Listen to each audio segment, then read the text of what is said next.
eminent faculty of BNP Public School. Very cordial good morning to all of you. Good morning, Today sir. I am going to represent myself on the topic career guidance. Please. Let us first know about what is the career. ठीक है? Career क्या है? Generally अगर students से पूछा जाए कि career क्या है, तो उनके बीच में, उनके माइंड में जनरली एक मिसकंसेप्शन होता है कि कैरियर अगर उनसे पूछा जाए तो कुछ स्टूडेंट ये बोलेंगे कैरियर एजुकेशन है। दैट मीन्स अगर हम सर्टेन डिग्री को अगर अचीव कर लेते हैं तो उनका मानना है कि हमारा कैरियर सेट हो गया। सपोज दैट अगर हम इंजीनियरिंग कर लेते हैं या एमबीबीएस कर लेते हैं या एमबीए कर लेते हैं तो उनका मानना है कि उनका कैरियर सेट हो जाता है। मीन्स वो कैरियर को डायरेक्टली एजुकेशन से रिलेट करते हैं।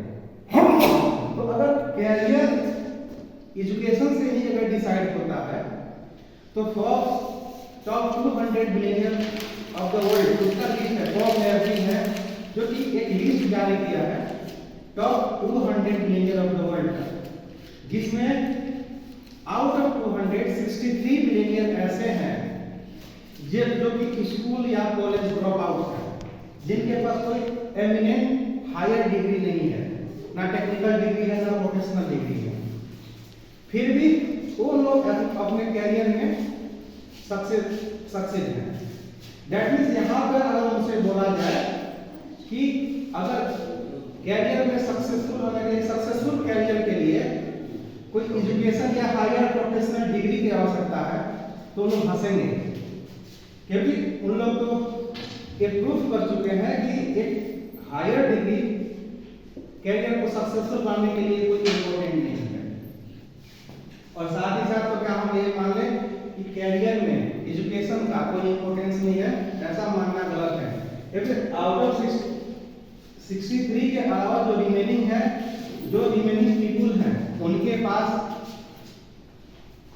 एमिनेंट डिग्रीज हैं, टेक्निकल या प्रोफेशनल डिग्रीज हैं, उनके पास हायर डिग्री है, वो जो है उस एजुकेशन, उस डिग्री के बदौलत वो अपने कैरियर में सक्सेसफुल है। ठीक है? कुछ स्टूडेंट्स का ये मानना होगा कि जॉब कैरियर जो है जॉब है, अगर हमें कोई जॉब मिल जाता है तो हमारा कैरियर सेट हो जाता है। तो अगर देखा जाए, जैसे जॉब में मानते हैं कि अगर हम किसी जॉब को चूज कर लेते हैं तो हम कैरियर सेट कर लेते हैं, तो इसमें भी एक गैलोफोन सर्वे, एक कंपनी है उसका गैलोफोन सर्वे है, उसके डाटा के अकॉर्डिंग यह देखा जाता है कि 85% पीपल जो है अपने जॉब से सेटिस्फाइड नहीं है। इवन आईएएस ऑफिसर्स, उनका भी अगर सर्वे किया गया तो आईएएस ऑफिसर्स में 45% ऐसे पीपल हैं जो ये मानते हैं कि वो अपने कैरियर, अपने सर्विस में हैप्पी नहीं है, उनसे कैरियर सिलेक्शन में कहीं ना कहीं मिस्टेक हुआ है।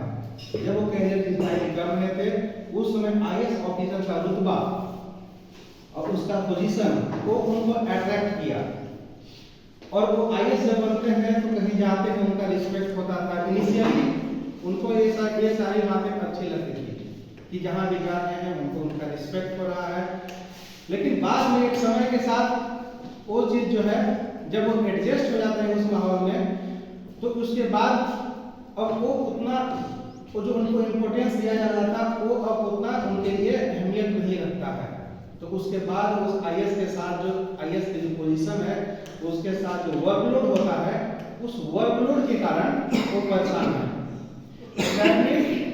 कि एक जॉब पा लेना ही एक सक्सेसफुल कैरियर का निशानी है या पहचान है, ये भी नहीं कहा जा सकता है। तो आखिर कैरियर है क्या? तो कैरियर ना सिर्फ एजुकेशन है, ना जॉब है, ना ऑक्यूपेशन है। एजुकेशन, जॉब और कैरियर, ये तीनों, एजुकेशन, जॉब और ऑक्यूपेशन, ये तीनों कैरियर का ही हिस्सा है। ठीक है? Career is the journey towards your destination in the world of work. Work, career क्या है, जर्नी है, थ्रू आउट जर्नी। एक ना हम एजुकेशन को बोल सकते हैं ना जॉब को बोल सकते हैं। कॉलेज हम एजुकेशन लेते हैं, इसके बाद जॉब में जाते हैं, ठीक है। जॉब के बाद फिर हमारा उससे एक्सपीरियंस होता है, और उस एक्सपीरियंस कुछ एक्सपीरियंस अच्छे होते हैं, कुछ बुरे होते हैं, उनसे हमको कुछ ना कुछ सीखने को मिलता है। तो ये थ्रू आउट प्रोसेस, एजुकेशन से लेकर आपका जॉब एक्सपीरियंस लर्निंग के थ्रू आउट प्रोसेस जो है वही कैरियर कहा जाता है। और कैरियर कभी कभी सक्सेसफुल होता है और कभी कभी फेल हो जाता है, फेलियर होता है। बट अगर हम इनिशियली कैरियर स्टार्ट करने से पहले अगर सही निर्णय ना लें तो हम अपने कैरियर में इतना आगे निकल जाते हैं कि वहां से पीछे लौट पाना लगभग नामुमकिन सा हो जाता है।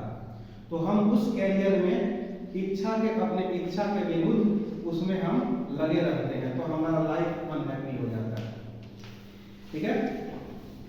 तो कैरियर गाइडेंस का आवश्यकता क्या है, what is the need for the career guidance? क्योंकि आज के समय में जो ट्रेंड सेट हुआ है स्टूडेंट्स और पेरेंट्स के बीच में, जब आफ्टर 10th और आफ्टर 12th वो जब कैरियर को चूज करते हैं तो चूज करने में उनके दिमाग में जो क्वेश्चन होता है, जो माइंडसेट के साथ वो कैरियर को डिसाइड करते हैं, उनके दिमाग में एक क्वेश्चन होता है, what job is in demand, किस जॉब का डिमांड है, किस डिग्री को हम अगर कर लेते हैं तो हमें हमारा आसानी से जॉब मिल जाएगा। जैसे कि अभी हम कहते हैं कि शर्मा जी का बेटा अगर इंजीनियरिंग कर रहा है तो तिवारी जी का बेटा भी तिवारी जी यही सोचते हैं कि हमारा बेटा भी अगर इंजीनियरिंग कर लेगा तो आसानी से जॉब मिल जाएगा और वो अपना कैरियर सेट कर लेगा। तो ये जनरल हमारा ट्रेंड होता है कि हम ये देखते हैं कि कौन सा जॉब डिमांड में है, ठीक है।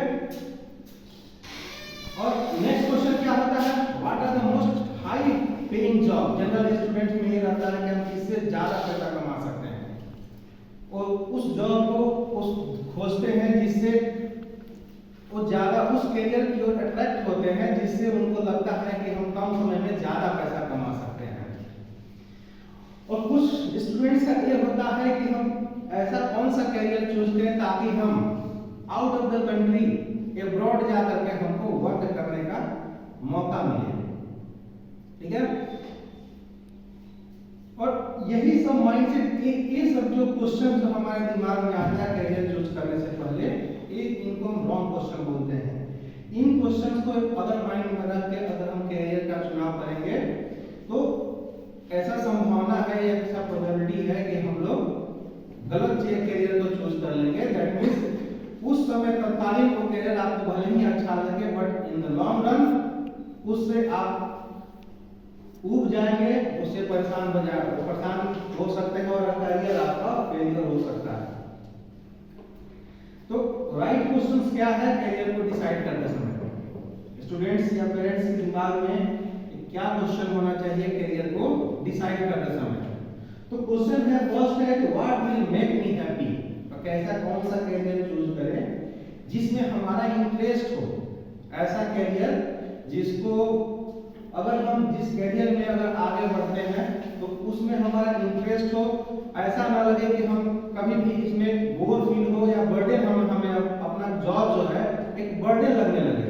तो अगर अपना इंटरेस्ट के साथ अपना जिस फील्ड में आपका इंटरेस्ट है उसमें अगर आप आगे बढ़ते हैं तो उसमें आपका सक्सेसफुल कैरियर होने का चांसेस ज्यादा हो सकता है आपको उसमें पैसा कम मिले बट आपका लाइफ सेटिस्फाइड होगा, हैप्पी होगा, तो उसको हम सक्सेसफुल कैरियर मान सकते हैं।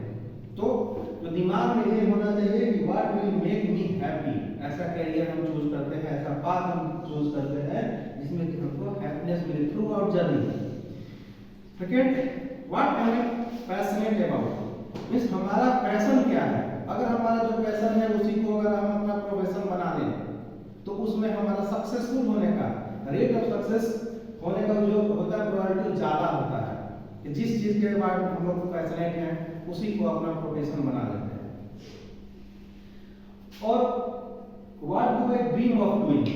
अगर स्कूल लाइफ में स्टूडेंट इस चीज का अगर वो किसी को अपना हीरो माना है, उसके जैसा बनना चाहता है, अगर उसका सपना रखा है, ड्रीम रखा है, तो उसके जैसा बनने के लिए वो कैसा कैरियर चूज करेगा, कैसा जॉब चूज करेगा, उसको भी उसको ध्यान में रखना होगा ताकि वो अपने ड्रीम को फुलफिल कर सके।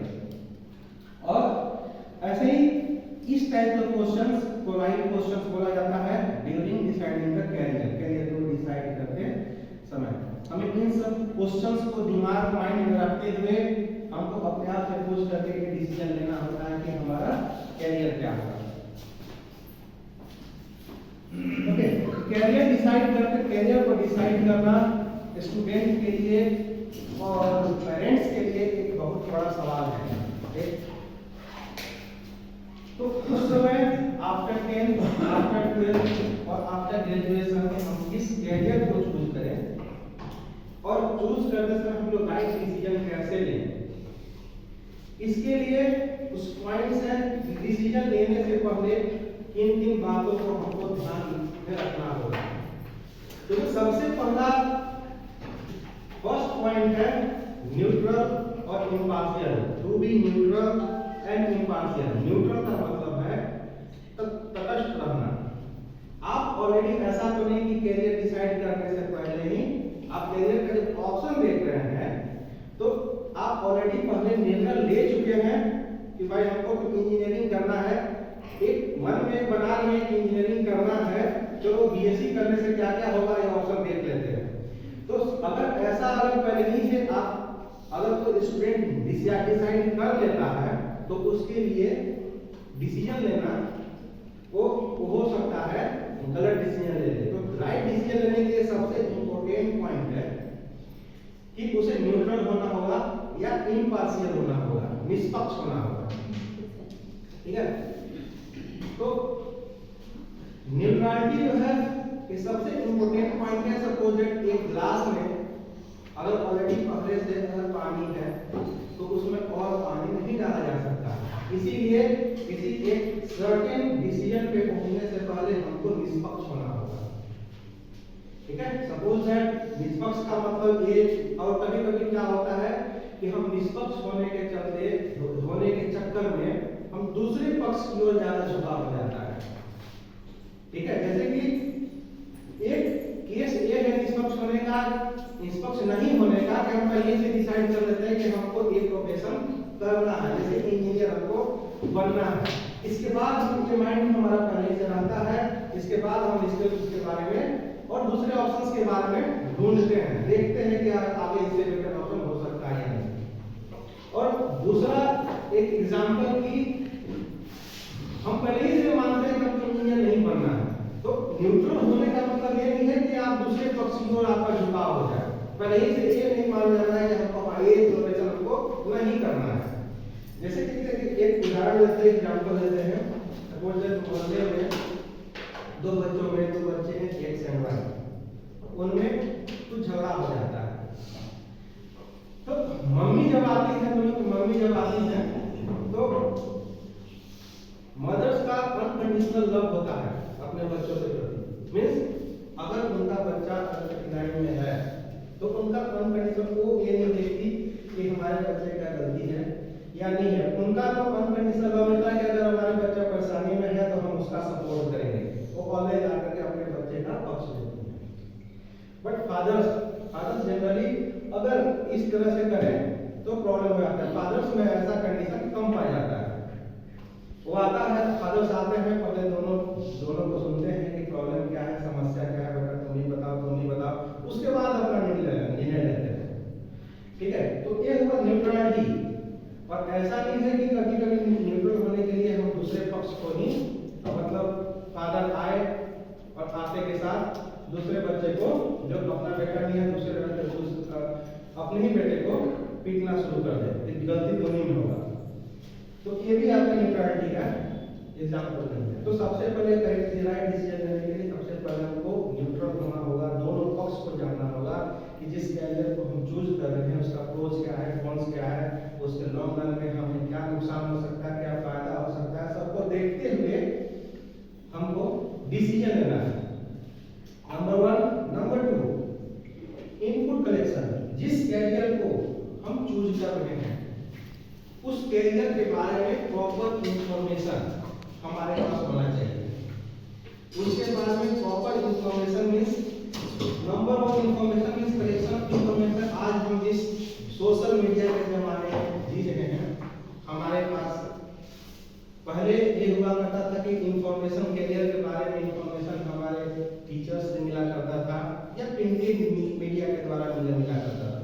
पर आज के समय में सोशल मीडिया इतना एक्टिव है कि हमें मोबाइल के माध्यम से तमाम ऐसे सोर्सेस ऐसे प्लेटफॉर्म हैं जिनके माध्यम से हमें इंफॉर्मेशन मिलता रहता है। जैसे सोशल मीडिया हो गया, फेसबुक, यूट्यूब, गूगल, ये सारे ऐसे प्लेटफॉर्म हैं जहां से हम इंफॉर्मेशन लेते रहते हैं ऑडियो विजुअल के माध्यम से।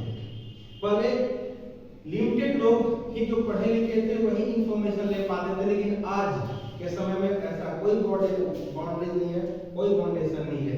कोई भी व्यक्ति ऑडियो विजुअल माध्यम से वो मोबाइल का यूज करता है तो उससे कुछ न कुछ जो वीडियो देख रहा है, जो भी वीडियो देख रहा है, जो भी इंफॉर्मेशन लेना चाह रहा है, वो उससे उसको इंफॉर्मेशन मिल रहा है।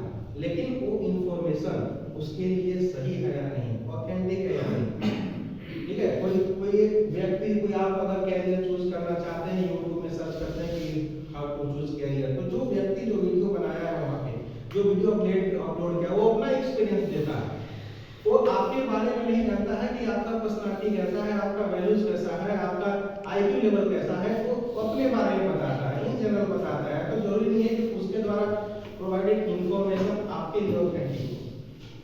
ठीक है, तो आज के समय में हमारे पास तमाम तरह के इंफॉर्मेशन आते हैं, तो उन सारे इंफॉर्मेशन में हमको फिल्टर आउट करना होगा कि हमारे लिए ऑथेंटिक इंफॉर्मेशन क्या है। जैसे कि राइट इंफॉर्मेशन का आवश्यकता क्यों पड़ता है, एक विष्णु शर्मा के द्वारा लिखा है पंचतंत्र, नाम सुने पंचतंत्र, एक पुस्तक है जिसमें कहानियों का संग्रह है। उन कहानियों से हम अपने डे टू डे लाइफ में होने वाले जो भी घटना है उनसे हम काफी सीख लेते हैं। पंचतंत्र की एक कहानी है पंडित जी का बकरा। इससे हम राइट इंफॉर्मेशन का जरूरत क्या है, इससे हमको एक कहानी, एक सीख मिलता है। शीर्षक है पंडित जी का बकरा। तो होता क्या है कि एक पंडित जी एक बछड़े को खरीद कर आ रहे होते हैं, तो रास्ते में कुछ ठगों का ग्रुप, एक गैंग मिल जाता है हमको। ठग पेड़ के नीचे बैठे हुए हैं, वो दूर से देखते कि एक पंडित जी बछड़े को लेके आ रहे हैं। अब उनका एक विचार बनाते हैं, उनके बीच में प्लानिंग होता है कि किस तरह से पंडित जी से ये बछड़ा ले लिया जाए। तो उनके बीच में एक प्लानिंग होता है और उस प्लानिंग के तहत उनमें से एक ठग पहुंचता है पहले पंडित जी के पास। तो पंडित जी बड़ा अच्छा बकरा आप लेके जा रहे हैं। तो पंडित जी बोलते हैं तुमको बछड़ा लग रहा है, तुमको ये बकरा लग रहा है, ये तो बछड़ा है, बड़ा मूर्ख आदमी है तुम। तो आदमी बोलते अच्छा बछड़ा ऐसा होता है, इतना ही बोल के वहां से चला जाता है। और पंडित जी जो फर्स्ट बार मिलते हैं उस आदमी से बोलते हैं मूर्ख आदमी है। पंडित जी थोड़ा और आगे बढ़ते हैं, उनके गैंग का दूसरा मेंबर आता है, बोलता है पंडित जी बकरा हो तो ऐसा हो, बिल्कुल बछड़ा टाइप लग रहा है, काफी तंदुरुस्त हृष्ट है आपका बकरा। फिर परेशान कि आखिर हो क्या रहा है, कहीं माया भी कुछ बछड़ा तो नहीं आया भाई, इस बात का दूर कभी बता रहा है। तो उसको ही पूरा कॉन्फिडेंस के साथ बोलते कि नहीं तुमको बकरा कैसे लग रहा है, तो बछड़ा है। वो भी हंसते हुए चला जाता है। अब क्या होता है कि पंडित जी का कॉन्फिडेंस जो है थोड़ा सा डगमगाने लगता है, आगे बढ़ता है। तो तीसरा ठग आता है, बोलता है पंडित जी बस ऐसा ही बछड़ा हम लेने जा रहे थे, इसे ऐसा ही खोज रहे थे, ऐसा ही बकरा हम खोज रहे थे, आपको कहाँ से मिला ये बताइए। अब वो परेशान हो जाते हैं, ये बस अब इतने लोग बोल रहे हैं कि ये बछड़ा नहीं बकरा तो हो सकता है हमसे तो नहीं कंफ्यूजन हो गया।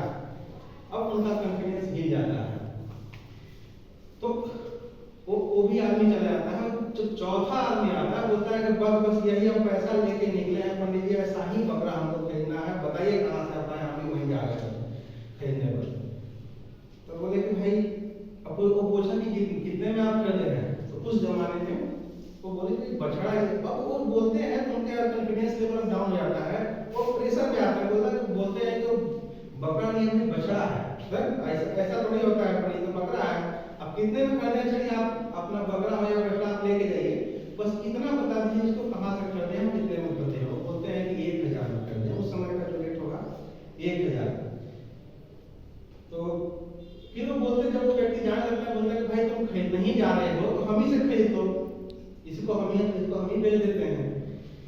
तो वो व्यक्ति बोला ठीक है कितना में बेचिएगा, तो बोले कि हम 400 में बेच देंगे। तो व्यक्ति बोला ठीक है लीजिए 400 रुपये देता है और उनका जो है पैसा वो अपने साथ ले जाता है। तो इस कहानी से हमें ये शिक्षा मिलती है कि आज के समय में अगर सोशल मीडिया के जमाने में अगर 1000 लोगों के हाथों में मोबाइल दे दिया जाए, उनको एक काम दे दिया जाए कि आपको मैसेज सेंड करना, एक पर्टिकुलर इंफॉर्मेशन को लोगों तक पहुंचाना है, तो उनके पास इतना ताकत है कि वो अपने अकॉर्डिंग समाज को सोचने के लिए मजबूर कर सकते हैं। तो इंफॉर्मेशन जो होना चाहिए राइट इंफॉर्मेशन होना चाहिए। हमेशा ऐसा नहीं है कि लोग जो हमको इंफॉर्मेशन मिल रहा है ऑथेंटिक है कि नहीं, उसको पहले हमको चेक करना चाहिए कि हमारे यूज लायक है इंफॉर्मेशन की नहीं, क्योंकि इंफॉर्मेशन का कभी-कभी जो होता है मिसलीडिंग हो सकता है, और जनरली ऐसा ही होता है कि कैरियर चूज करते समय जो इंफॉर्मेशन है वो मिसलीडिंग हो जाता है। ठीक है। सेकंड थिंग है कि एडिक्वेट इंफॉर्मेशन मींस हमको जो इंफॉर्मेशन मिल रहा है वो पर्याप्त है कि नहीं, हो सकता है अधूरा इंफॉर्मेशन। ठीक है, जैसे कि हम एक एग्जांपल लेते हैं इसमें कि एडिक्वेट इंफॉर्मेशन का कितना आवश्यकता है। महाभारत से हम एक एग्जांपल लेते हैं। महाभारत में युद्ध हो रहा होता है, एक तरफ कौरव दूसरी तरफ पांडव खड़े हैं कुरुक्षेत्र में। वहां पे पांडवों का जितना जरूरी है कि धर्म का स्थापना करना है, लेकिन इनके बीच इन पांडवों के जीत के बीच में जो बाधा है, तो कई बाधाओं में से एक द्रोणाचार्य है, गुरु द्रोणाचार्य है, जो गुरु द्रोणाचार्य कौरवों के पक्ष में लड़ रहे हैं।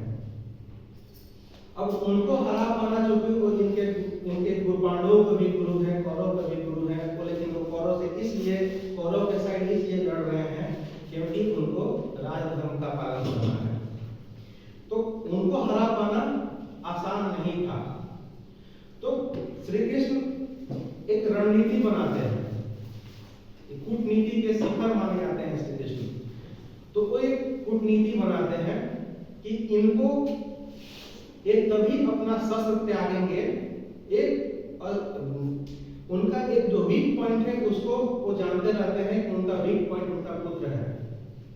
तो वो सोचते हैं कि अगर हम एक अफवाह फैला दें कि उनका पुत्र मारा गया तो अपना शस्त्र को त्याग सकते हैं।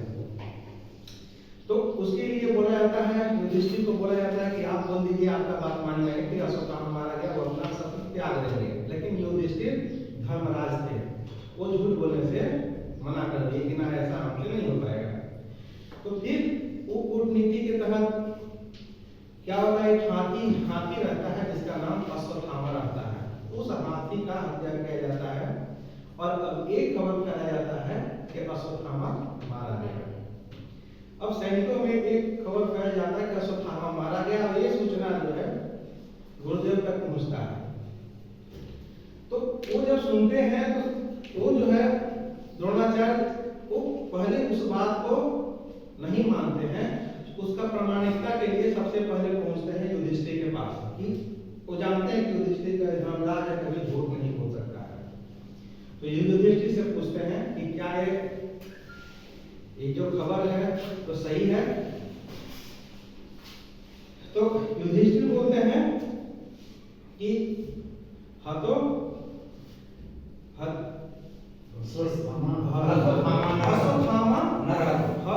नरो वा कुंजवा। ठीक है, ये बोलते हैं अश्वत्थामा हतोहति नरो वा कुंजवा। जब अश्वत्थामा हतोहति बोलते हैं, नरो वा कुंजवा जब ये बोलते हैं, उस समय श्री कृष्ण क्या करते हैं कि ये अब शंखनाद करते हैं, और उस शंखनाद में नरो व कुंडवा, वो नर है या हाथी है, ये जो शब्द है वो छुप जाता है। तो सिर्फ इतना ही सुना जाता है भगवती अश्वत्थामा। तो इससे अश्वत्थामा मारा गया, सिर्फ इतना ही इंफॉर्मेशन उनको उन तक पहुंच पाता है और इतना ही इंफॉर्मेशन से वो अपना शस्त्र त्याग देते हैं। तो द्रोणाचार्य जैसे एक सक्षम, एक बुद्धिमान व्यक्ति इनकम्प्लीट इंफॉर्मेशन से अपना शस्त्र त्याग देते हैं और उससे उनका जो युद्ध का परिणाम चेंज हो जाता है। तो इससे हमें ये शिक्षा मिलती है कि जब हम कैरियर को चूज करें तो उस कैरियर के बारे में कंप्लीट इंफॉर्मेशन होना चाहिए।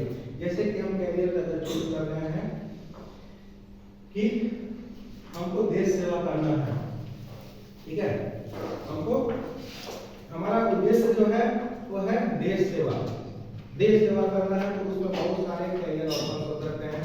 हम डिफेंस सर्विसेज ज्वाइन कर सकते हैं, आर्मी बन सकते हैं, आईपीएस बन सकते हैं, टीचर बन सकते हैं, बहुत सारे ऐसे सेक्टर्स हैं।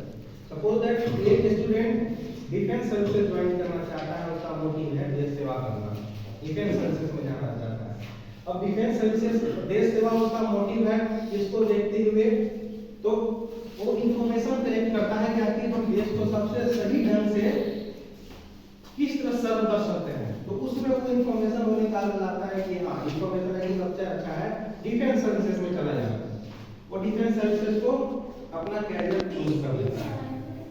अब डिफेंस सर्विसेज को अपना कैरियर चूज कर लेता है, वो अपने एजुकेशन कंप्लीट करता है, एनडीए या सीडीएस क्वालिफाई करता है, ऑफिसर बनता है, ठीक है। उस समय वो इतना इंफॉर्मेशन को कलेक्ट किया था कि हाँ देश को सर्व करने के लिए सबसे बेस्ट तरीका जो है डिफेंस सर्विसेज है। और तो जब आर्मी ऑफिसर बनता है वो इस बात का जब वो आर्मी में सर्व करने लगता है तो उसे पता चलता है कि आर्मी में सर्व करने के लिए फैमिली से दूर रहना पड़ता है। हो सकता है कई महीने और कभी कभी कई वर्षों तक आपको अपने फैमिली से दूर रहना पड़ेगा।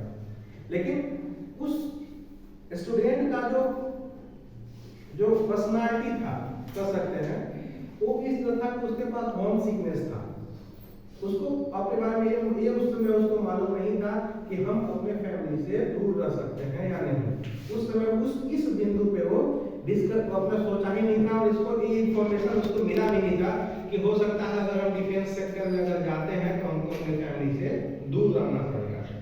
तो इसका इंफॉर्मेशन वो गैदर नहीं किया था पहले। तो ये इसके कारण क्या होता है कि जब वो सर्व करता है तो अब वो फैमिली से दूर रहने के कारण, ज्यादा समय तक दूर रहने के कारण, चूंकि उसका जो पर्सनालिटी है उसको कोसाई बनाता है, वो होम सिकनेस है, फैमिली से दूर नहीं रह सकता है। बट उस सर्विस में जब गया है तो उसके दूर रहना ही पड़ेगा। तो क्या होता है कि वो बाद में अपने जॉब से, अपने कैरियर से वो हैप्पी नहीं रहता है।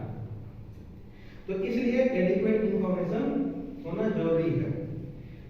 थर्ड पॉइंट क्या है इनपुट कलेक्शन के? Natural justice.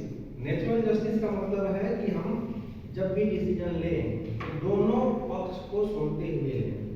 Natural justice means decision लेने समय किसी चीज को, कैरियर को अगर हम डिसाइड कर रहे हैं कैरियर का लाभ क्या है और उस कैरियर में अगर हम आगे बढ़ते हैं तो लॉन्ग रन में उससे हमको नुकसान क्या क्या होने वाला है, क्या उससे परेशानी हमको हो सकता है, दोनों को कंसीडर करते हुए हम लोग ये डिसीजन लें, ठीक है। नाउ अब देखते हैं principle of career guidance. Career guidance जो टीचर हैं, कैरियर काउंसलर हैं, उनको किन किन प्रिंसिपल्स को अपनाना चाहिए स्टूडेंट्स के कैरियर काउंसलिंग करने समय। तो फर्स्ट है there are individual differences between human being.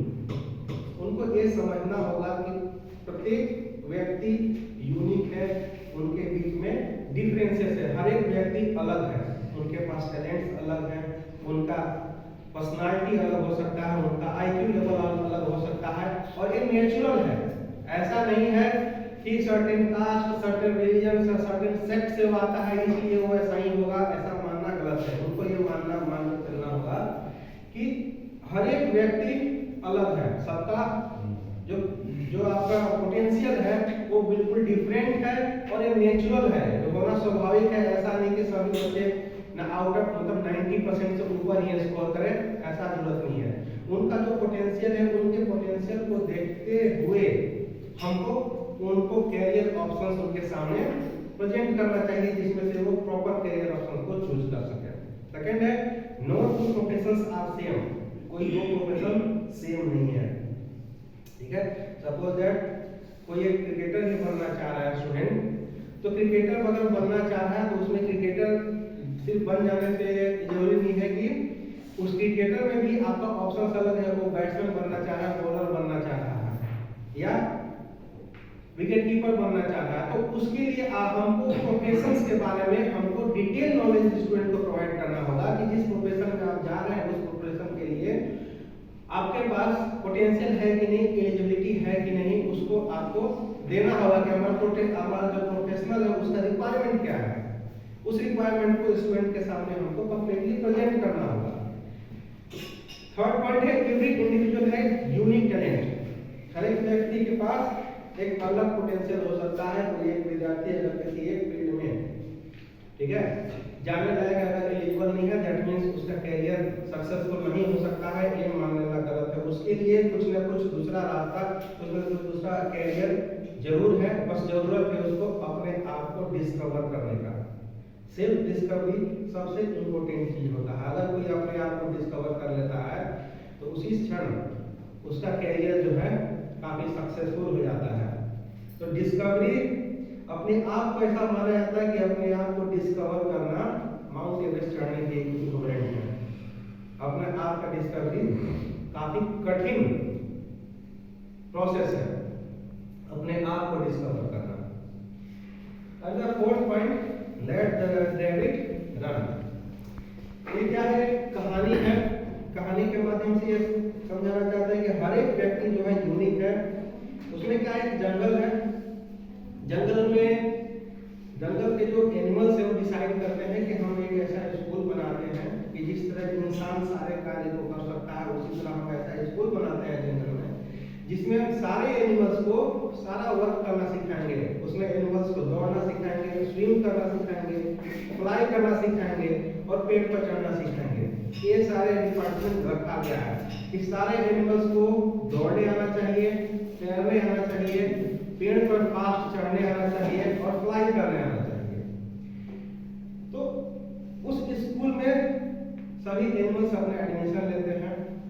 First day क्या होता है? वर्क होता है कि रेस रखा जाता है, दौड़ने के लिए रेस। सभी एनिमल्स को दौड़ाया जाता है। तो उस रेस में क्या होता है कि रैबिट जो है बड़ी आसानी से दौड़ लेता है। रैबिट आसानी से दौड़ लेता है और वो काफी खुश है कि अच्छा स्कूल में तो वही करना है जिसमें मैं अच्छा हूँ। और वो जब घर जाता है तो काफी खुशी मन से अपने पेरेंट्स को बताता है कि आज मैंने स्कूल में काफी एंजॉय किया, मुझे वही करना है जिसमें मैं अच्छा हूँ। तो फर्स्ट डे का एक्सपीरियंस जो बताता है उसमें काफी वो खुश रहता है। बट सेकेंड डे जब वो पहुंचता है स्कूल में तो सेकेंड डे का जो टास्क होता है उसमें स्विमिंग सिखाया जाता है। अब रैबिट को बोला जाता है कि अब पानी में जंप करो। अब रैबिट को पानी स्विमिंग आता है, पानी में जंप करने में उसको डर लग रहा है, लेकिन इंस्ट्रक्टर जो रहता है उसको धक्का देकर पानी में गिरा देता है। उसे तैरना नहीं आता। अब वो पानी में डूबने लगता है। जब बुलबुले आने लगते हैं ऊपर तो इंस्ट्रक्टर उसको पकड़ के बाहर निकालता है। और इस दिन स्कूल खत्म होने के बाद जब रैबिट घर जाता है तो उसका सारा नजरिया चेंज हो जाता है कि नहीं स्कूल अच्छा नहीं है, स्कूल में अब मैं नहीं जाऊंगा, ये स्कूल से मुझे अब मेरा एडमिशन यहाँ से हटा दो। तो होता क्या है कि रैबिट जिस चीज में अच्छा है वो न करा करके जिस चीज जो उसे आता नहीं है उसको करने के लिए उसको कंपेल किया जा रहा है, जिसके कारण कि उसको अपने स्कूल से डिटैचमेंट होने लगता है। अब थर्ड डे क्या होता है? फ्लाइंग का आता है, जैसा उड़ने का कि भाई सब लोग उड़ के दिखाओ। तो जितने बर्ड्स थे वो तो उड़ गया, रैबिट कहाँ से उड़े? तो इसके लिए एक रेमेडियल क्लास रखा गया कि ठीक है तुम ऐसे नहीं उड़ सकता, एक काम करो उसको एक ऊंचा चोटी पे ले जाकर के बोला गया कि यहाँ से कूद जाओ तुम, तभी तो उड़ना सीखोगे। अब जब ऐसा बोला गया तो रैबिट जिस चीज में अच्छा था पीछे मुड़ता है और दौड़ लगा देता है। ये जान है तो जहान है, हमको पढ़ाई नहीं करना है। तो उसके बाद से वो स्कूल की तरफ जाता ही नहीं है। तो जब उसके पेरेंट्स उसको लेकर कैरियर काउंसलर के पास पहुंचते हैं तो कैरियर काउंसलर बोलता है कि जब रैबिट जिस चीज में अच्छा है उसी को एक्सेल करने दीजिए। लेट रैबिट रन, वो रन दौड़ने में अच्छा है तो उसको और अच्छा कैसे दौड़े उसको ट्रेनिंग दीजिए, नहीं ना कि उसको अब फ्लाई करना सिखाइए, स्विम करना सिखाइए, ये जरूरी नहीं है। तो एक कॉन्सेप्ट हमारे पास आना चाहिए एज ए कैरियर काउंसलर कि जो स्टूडेंट जिस फील्ड में अच्छा है उसी फील्ड में वो कैसे और एक्सेल करे उसका हमको ऑप्शंस देना है उसके सामने, न कि जिस फील्ड में वो वीक है उस ऑप्शंस को उसके सामने रखना है कि नहीं तुमको वो करना ही है।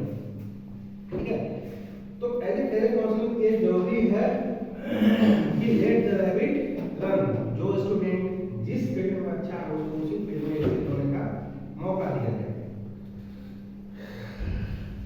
अब career counselling during career guidance जो है ड्यूरिंग स्कूल भी होता है और आफ्टर स्कूल भी होता है। तो स्कूल में एक अच्छे कैरियर के लिए जो क्वालिटी है, जो स्किल्स है वो क्या क्या है, वो है communication skill, problem solving skill, responsibility, eagerness to learn, creative thinking, people skill और सोशल स्किल बोलते हैं कि कितने लोगों से वो घुल मिल सकता है, कितने इजीली वो ग्रुप वर्क कर सकता है, personal skill, self management skill और टेक्निकल स्किल।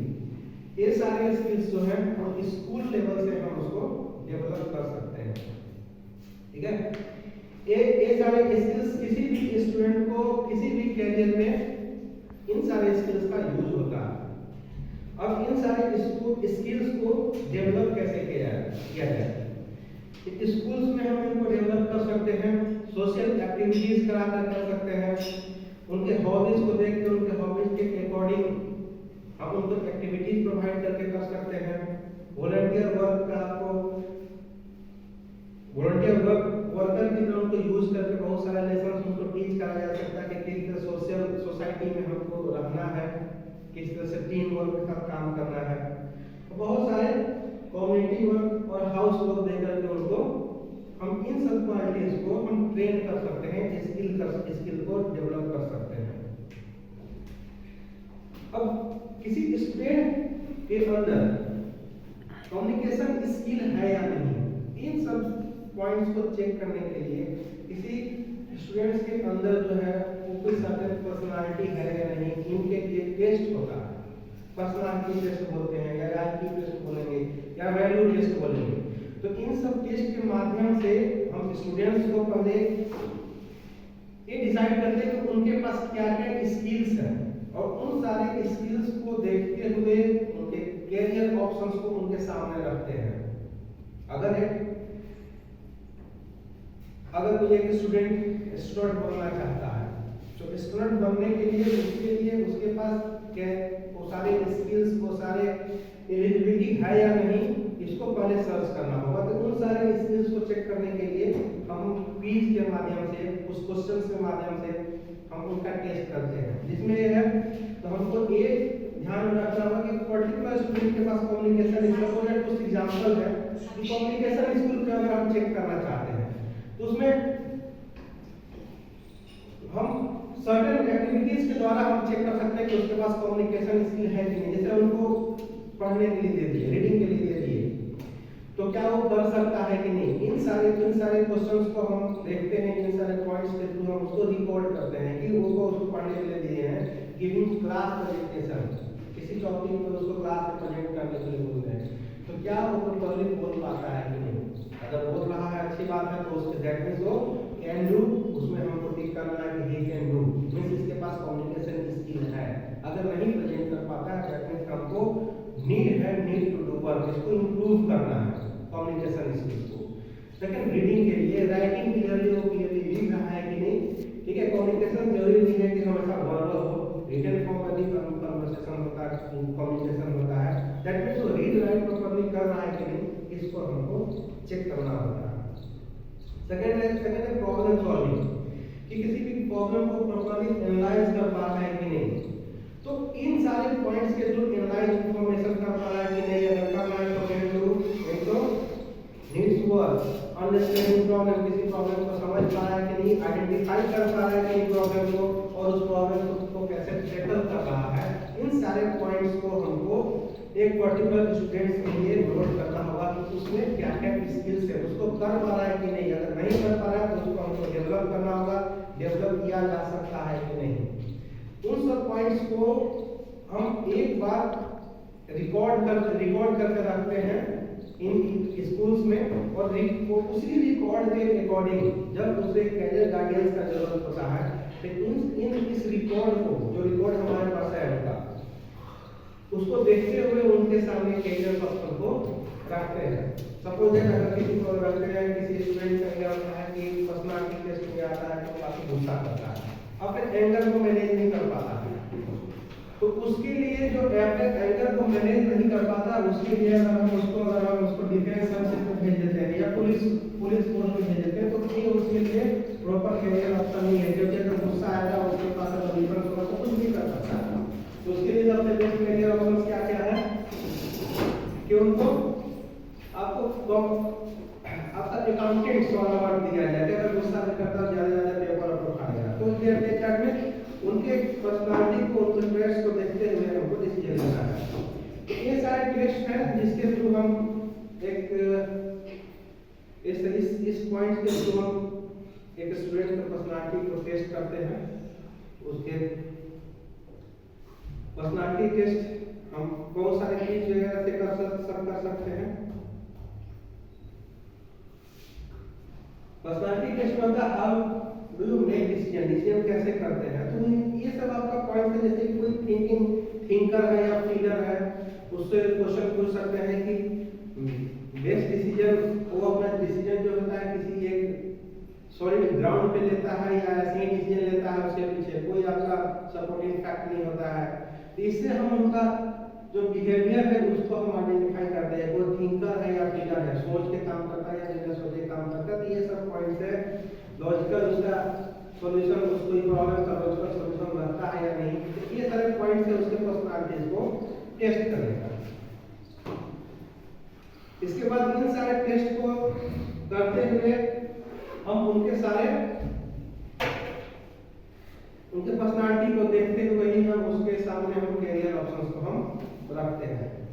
तो फाइनली हम एक कंक्लूजन पे आते हैं कि जो कैरियर काउंसलर होता है वो सिर्फ फैसिलिटेटर होता है। जैसे कि हम मॉल में जाते हैं तो वहाँ पे एक डायरेक्शन लिखा होता है कि हमारा मेन सेक्शन कहाँ है, फर्स्ट फ्लोर पे है, वुमेन सेक्शन सेकंड फ्लोर पे है, किड्स सेक्शन थर्ड फ्लोर पे है। तो हमको उसी को प्रोवाइड करना होता है। अगर कोई दुकान में आता है तो वो उसका किस टाइप का, उसको किस फैशन का कपड़ा चाहिए, उसका हम ऑप्शन उसके सामने रखते हैं। हम ये नहीं बोलते हैं कि यही उठा के ले जाओ। तो हमको फैसिलिटेटर बनना है, ये कैरियर गाइडेंस हमको एक फैसिलिटेटर बनना है। दैट मींस हमको सारा ऑप्शन उसके सामने रखना है, उसके बिहाफ पे डिसीजन नहीं लेना है। ठीक है, सो थैंक यू।